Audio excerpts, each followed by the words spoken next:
Simulado 39 de legislação de trânsito aqui no seu canal Sala de Trânsito, para você que está estudando para tirar a primeira habilitação, para concurso público, está fazendo curso de trânsito, está tentando se manter atualizado. Vamos fazer nossos comentários aqui sobre as questões do vídeo de hoje, tá certo?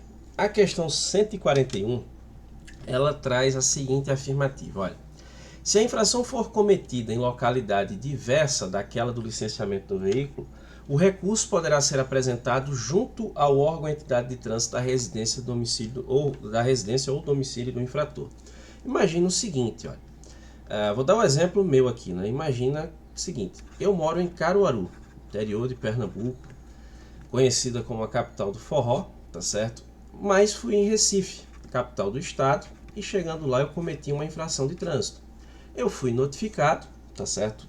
Fiz lá a minha defesa, a penalidade foi aplicada e eu quero recorrer. Então eu posso interpor esse recurso no órgão de trânsito do meu domicílio ou residência, como por exemplo o órgão municipal de trânsito aqui na cidade.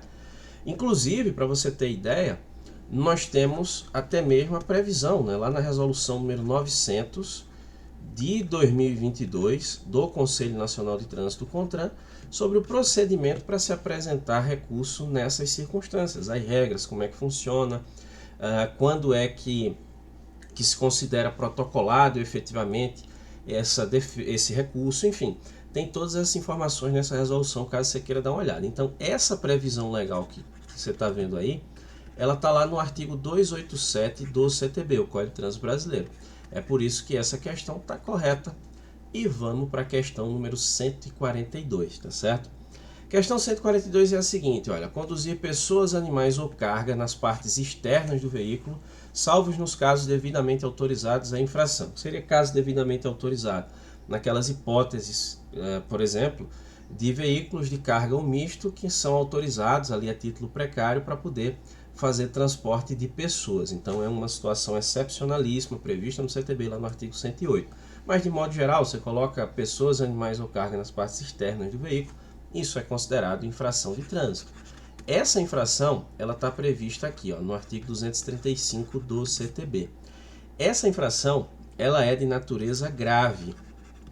Vão ser registrados aqui 5 pontos no prontuário do infrator, além de uma multa de R$ 195,23. Então, resposta correta, letra B. Vamos para a questão número 143. Ó.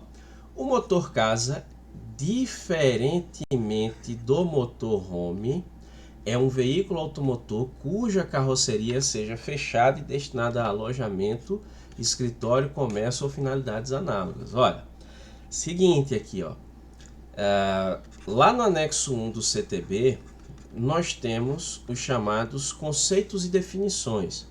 É como se fosse uma espécie de dicionário do CTB para ele mesmo. Se você pegar um dicionário de língua portuguesa e for observar lá, por exemplo, a definição do que é um automóvel, um ônibus, certamente você vai encontrar a definição. Mas você vai encontrar a definição lá no dicionário de língua portuguesa. A descrição ou a definição legal, ela está no CTB, no seu anexo 1, que trata justamente dos conceitos e definições. E ele não considera motorcasa ou motorhome como sendo coisas distintas, pelo contrário. Motorcasa e motorhome são uma coisa só. A diferença é que motorcasa você tem, ele está em português e o motorhome está em inglês. Então, no documento consta motorcasa, mas assim, o pessoal está acostumado a chamar de motorhome, popularmente.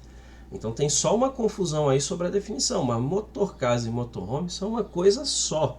Então não é diferentemente do motorcasa, o motorhome é um veículo tal, eles são uma coisa só, tá certo? E aí só uma observação aqui ainda, né, sobre a categoria de habilitação desses veículos. Saibam que lá no artigo 143, no parágrafo 2º desse artigo, nós temos aqui a definição, né, no caso aqui do motorhome ou, né, motorcasa, que é uma coisa só aqui, né? Nesse caso, ó, se o motorhome ou motorcasa tiver até 6.000 kg de peso bruto total e a lotação for de até 8 lugares, nesse caso aqui, categoria B para eles, beleza? Passou dos 6.000 kg exige C, passou de 8 lugares exige D, ok? Não é só fazer a modificação, tem que passar por todo o processo junto ao Detran para alteração do documento e aí você ter essa definição. Mas sobre a questão em si, a gente aproveita explicando outros pontos aqui, né, desse tema motorhome, mas assim, sobre a questão em si, saiba que a questão está errada, né, por esse detalhe da afirmativa aí fazer uma distinção que não existe em relação a motorcasa e motorhome, porque são a mesma coisa. Tranquilo, pessoal, finalizando aí o simulado 39.